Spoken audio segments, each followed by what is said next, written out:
হয়তো কিছু স্টুডেন্ট আছে যাদের রেজাল্ট আশানুরূপ হয় নাই, যে হয়তোবা অনেকেই ঘাবড়ে যাচ্ছ যে আমার যে রেজাল্ট হওয়া উচিত ছিল সে রেজাল্টটা হলো না। মানে এই যে একটা কথা আছে না যে পাশের বাসা আন্টি, এখন এই টার্মটা তোমাকে হচ্ছে যে কি এটা মাথা থেকে সরাই।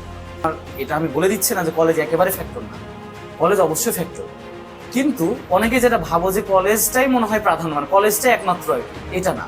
কলেজকে ছোট করে করলাম যে রাজশাহী কলেজ মনে হয় 1 নম্বর, নিউ ডিগ্রি 2 নম্বর, সিটি 3 নম্বর। আসলে কলেজের কোনো নাম্বারিংও নাই। চিন্তা করি একই ঢাকা মেডিকেল, দুই স্টুডেন্টই মনে করা হচ্ছে যে কি এক বেঞ্চে একই সাথে পড়বে, একই সাথে পাশ করে বের হবে। একজন পড়েছে নটরডেম কলেজ থেকে, একজন পড়েছে ঠাকুরগাঁও গভর্নমেন্ট কলেজ থেকে। আসসালামু আলাইকুম। এসএসসি 26 সকলকে অভিনন্দন। আজকের থাম্বনেল দেখে হয়তো বা অনেকেই বুঝে গেছো আজকের টপিকটা আসলে কি। যারা ভালো রেজাল্ট করেছো বা যাদের কাঙ্ক্ষিত ফলাফল হয়তো বা গোল্ডেন এ প্লাস বা তা আরো বেশি হয়তো বা চাচ্ছিল যে মার্কস যেন খুব ভালো আসে, যারা পেয়েছো আলহামদুলিল্লাহ খুবই ভালো এবং তাদের সবাইকে অভিনন্দন। এখন হয়তো কিছু স্টুডেন্ট আছে যাদের রেজাল্ট আশানুরূপ হয় নাই, যে কারণে হোক তোমার হয়তো মার্কসটা আসা উচিত ছিল হয়তো বা 1200, আসলে হয়তো বা তোমার 1150 বা 1100 বা 1010, যেটাই আসুক আর কি, ওটা কোনো ফ্যাক্টর না। তো আমার আজকের যে টপিকটা, যে অনেকে চিন্তিত থাকো যে আসলে কলেজটা ফ্যাক্টর হয় কি হয় না ইন্টারমিডিয়েট এসে। তো আমি প্রথমে একটা গল্প দিয়ে শুরু করি, ঠিক আছে কি? এটা খুব ইন্টারেস্টিং একটা গল্প, ইন্টারেস্টিংও মানে বলা ভুল আর কি, এটা একটা বাস্তবমুখী একটা গল্প আর কি। বেশ অনেকদিন আগে ঢাকা মেডিকেলের মানে শিক্ষার্থীরা মিলেই একটা শর্ট ফিল্ম বানাইছিল আর কি, ঠিক আছে? শর্ট ফিল্মের টপিকটা কিন্তু এই যে মানে বাস্তবিক, মানে আমাদের আসলে সমাজ ব্যবস্থায় বা মানে আমরা কি কি প্রতিবন্ধকতা পার করে আসি স্টুডেন্টরা একদম ছোট থেকে একদম মনে করো যে গ্রাজুয়েশন পর্যন্ত, মানে সব মিলাই একটা হচ্ছে যে কি একটা কম্প্যাক্ট শর্ট ফিল্ম বানাইছিল। ওখানকার একটা টপিক ছিল, মানে এটা হয়তো বা গল্পটা শুনলে তোমরা সামারি করতে পারবা কিছু। ছিল এরকম, দুইজন স্টুডেন্ট মানে একদম ওরিয়েন্টেশন ক্লাসে, মানে ঢাকা মেডিকেলে চান্স পাওয়ার পর ওরিয়েন্টেশন ক্লাসে দুইজন দুইজনের সাথে পরিচিত হচ্ছে। তো পরিচিতটা এভাবে হচ্ছে, একজন বলছে আমি সাব্বির এনডিসি। দেখো মানে আমি যে মানে কথাটা বলতেছি ভালো করে একটু হচ্ছে যে কি মানে মিলাই নিয়ে কথাটা, আমি সাব্বির এনডিসি বলতো ও এর পরিচয় দেওয়ার সাথে মানে নাম বলার পাশাপাশি এনডিসি বলার কি খুব একটা প্রয়োজন ছিল? হয়তো বলতে পারতো যে আমি হয়তো আমার হোম টাউন অমুক জায়গায় বা এরকম কথাগুলো বললেই তো হইতো। কিন্তু দেখো মানে আমাদের সমাজ ব্যবস্থাটা কিরকম, যে পরিচয়টা দিচ্ছে আমি সাব্বির এনডিসি। তো এনডিসি মানে আশা করি সবাই বুঝছে মনে হয় যে নটরডেম কলেজ, ওটাকে সংক্ষেপে এনডিসি সবাই জানে, গোটা বাংলাদেশ সবাই জানে। এখন অপরজন ও এখন হচ্ছে যে কি ধর পরিচয়, এখন ও মনে মনে ভাবতেছে যে আমি যে যে কলেজ থেকে পড়ে আসছি এ কলেজের তো শর্ট ফর্ম তো নাই, ও কলেজের নামই কেউ শুনছে কিনা কখনো। তো তারপর ভাবতেছে ও যেহেতু পরিচয়টা এভাবে দিল যে এনডিসি, তাহলে আমারও তো ওই শর্ট ফর্মে একটা পরিচয় দেওয়া উচিত। তখন ও অপর পাশ থেকে হয়তো পরিচয়টা এভাবে দিচ্ছে যে আমি শুভ টিজিসি।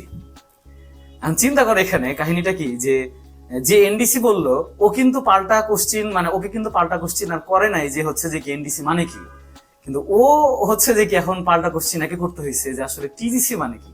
তো ও এখন বলছে টিজিসি মানে হচ্ছে ঠাকুরগাঁও গভর্নমেন্ট কলেজ। তো এখানে যে মানে এই কথাটা কেন আসলে এই শর্ট ফিল্মে এই দৃশ্যটা দেখানোর কারণ আছে। চিন্তা করি একই ঢাকা মেডিকেল, দুই স্টুডেন্টই মনে করা হচ্ছে যে কি এক বেঞ্চে একই সাথে পড়বে, একই সাথে পাশ করে বের হবে। একজন পড়েছে নটরডেম কলেজ থেকে, একজন পড়েছে ঠাকুরগাঁও গভর্নমেন্ট কলেজ থেকে। তার মানে চিন্তা করো তো যে মানে ওই ইয়েতে গ্রাজুয়েশনে যাওয়া মানে অনার্সে ওঠার পরে কলেজ কিন্তু আসলে খুব একটা ফ্যাক্টর করে না। এখন অনেকে বলতে পারো যে না ভাই আপনি আসলে ভুল বলতেছেন, যে কলেজ কেন ফ্যাক্টর করে না। হ্যাঁ, যারা ভালো রেজাল্ট করেছো, যারা ভালো মার্কস পেয়েছো, তাদের তো অবশ্যই একটা রিওয়ার্ড হিসাবে তাদের তো কাঙ্ক্ষিত একটা কলেজ, এখন পরিবেশটা একটা ফ্যাক্টর, এটা বলা মানে এটা আমি বলে দিচ্ছি না যে কলেজ একেবারে ফ্যাক্টর না, কলেজ অবশ্যই ফ্যাক্টর, কিন্তু অনেকে যেটা ভাবো যে কলেজটাই মনে হয় প্রাধান্য, মানে কলেজটাই একমাত্র আর কি, এটা না।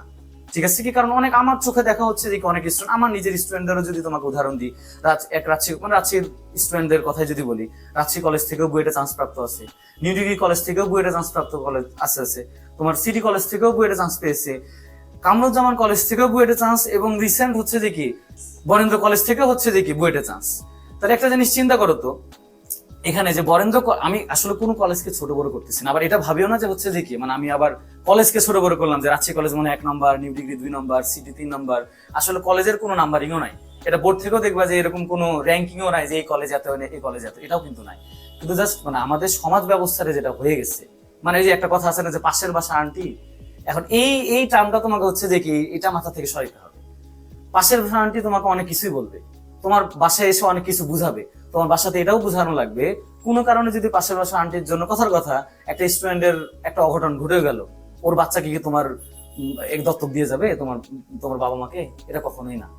নিজের ভালো নিজেকে বুঝতে হবে। হ্যাঁ, এখন এই যে ছোট ছোট যে ধাক্কাটা, হয়তোবা এটা একটা ছোট ধাক্কা, এটা আমি বড় ধাক্কা বলতেছি না, কোনো কারণে তোমার রেজাল্ট হয়তো আশানুরূপ হয় নাই, এটা আমরা কলেজ চয়েস নিয়েও এই কথাগুলো বলবো। এটা হচ্ছে যে আরেকটা ভিডিওতে, পরবর্তী ভিডিওতে আসবে আর কি, যে কলেজ চয়েস কিভাবে কি দিব না দিব ওটা পরবর্তীতে। কিন্তু যেটা হয়তো তোমার মার্কস আসা উচিত ছিল সেটা আসলো না, এখন তুমি হয়তো ঘাবড়ে যাচ্ছ যে আমি ভালো কলেজ পাইলাম না, তার মানে মনে হয় ভালো জায়গায় চান্স পাবো না। তো আমি যে কথাটা একটু আগে বলতেছিলাম যে বিভিন্ন কলেজ, আরো অনেক কলেজ আছে। আমি একটা কলেজের নাম বলি, দিঘিরহাট কলেজ। হ্যাঁ, আমার এলাকার, আমার বাসা হচ্ছে যে কি নওগাঁ সাপাহার থানায়, ওখানে একটা কলেজ আছে দিঘিরহাট কলেজ, একদম প্রত্যন্ত অঞ্চলে কিন্তু ওই কলেজটা। ওই কলেজের নাম হয়তো ওই সাপাহার ছাড়া বাইরের কেউ শুনবেন, এটা স্বাভাবিক। আমার নিজের হাতে গড়া একদম স্টুডেন্ট, অনেকগুলো স্টুডেন্টের মধ্যে যেমন দুইজন, একজন অলরেডি ঢাকা ইউনিভার্সিটি থেকে পড়ে হচ্ছে যে কি বের হয়েছে, আরেকজন অলরেডি রানিং করতেছে, আরো হচ্ছে যে কি অনেক স্টুডেন্ট ধরো সাস্টে আছে, মানে বিভিন্ন ইউনিভার্সিটিতে। তার মানে চিন্তা করো তো, যে হয়তো বা ঢাকাতে বড় একটা কলেজে পড়লো, রাজশাহীতে বড় একটা কলেজে পড়লো, ওপরে মনে করো যে কোনো জায়গাতে চান্স পাইতেছে না, কিন্তু ও মনে করো কষ্ট করে হোক, যেভাবে হোক, ও মনে করো যে ওই কলেজ থেকে পড়ে হচ্ছে যে কি, যে যেখানে হোক হচ্ছে যে একটা ইউনিভার্সিটি, পাবলিক ইউনিভার্সিটিতে হচ্ছে যে কি পড়লো। তার মানে কিন্তু ওর পরিশ্রমই কিন্তু ওকে হচ্ছে যে কি আগাইলো, নট কলেজ। মানে আমি এই কথাটা বলতেছি। কিন্তু হ্যাঁ, যারা ভালো রেজাল্ট করেছো, যারা ভালো কলেজে চান্স পাচ্ছ, অবশ্যই পরিবেশটা একটা ফ্যাক্টর। যে তোমার আশপাশে হচ্ছে যে কি, যখন হয়তো বা এটা আমাদের চয়েসের উপরে ডিপেন্ড করে, তো যে কলেজে হচ্ছে যে কি দেখবা যে ওই ভালো কলেজে দেখবা যে হয়তো বা হচ্ছে যে ম্যাক্সিমাম ভালোগুলাই দেওয়ার চেষ্টা করে, তখন ওই যে একটা হচ্ছে পরিবেশ যে ও আচ্ছা, আমার অমুক ফ্রেন্ড তো খুবই ভালো রেজাল্ট করতেছে, ওর চাইতে আমি এতটুকু গ্যাপ, মানে আমার হচ্ছে যে গ্যাপ গুলা হচ্ছে বোঝা যায় অন্তত, তো ওই কম্পিটিশনে তুমি কিন্তু আরেকটু ভালো করতে পারো, এই পরিবেশটাও দরকার। ঠিক আছে কি? তো এটা এই জন্য আমি আজকে ভিডিওটা করা, যে হয়তোবা অনেকেই ঘাবড়ে যাচ্ছ যে আমার যে রেজাল্ট হওয়া উচিত ছিল সেই রেজাল্টটা হলো না। তো এটা নিয়ে তোমাকে অত টেনশন করার দরকার নেই। ইন্টারমিডিয়েটের 2 বছরের লাইফটা তোমার হচ্ছে যে কি অনেকটাই, মানে তোমার পরবর্তী লাইফ নির্ধারণ করে দিবে। ঠিক আছে কি? এই জার্নিটা তুমি যদি হচ্ছে যে কি তোমার মানে একদম সর্বোচ্চটুকু যদি দিয়ে যেতে পারো, তোমার যে লক্ষ্য, আশা করি হচ্ছে এই লক্ষ্য পৌঁছাবা ইনশাল্লাহ। এবং এটা কখনো মিস যায় নাই, একবার ব্যাড লাক সেটা আলাদা হিসাব, কিন্তু যারা পরিশ্রমী তাদের হচ্ছে যে কি যে জায়গায় যাওয়ার কথা সেই জায়গায় গেছে, এটা আমাদের চোখে দেখা অনেক আর কি। ঠিক আছে, এর জন্য টেনশন না করে এইটা যতটুকু জার্নিটা হচ্ছে যে কি মানে ভালো মতো যাওয়া যায়, এটা চেষ্টা করো, তাহলেই হবে। ঠিক আছে, আজকের ভিডিও এখন পর্যন্ত। আসসালামু আলাইকুম।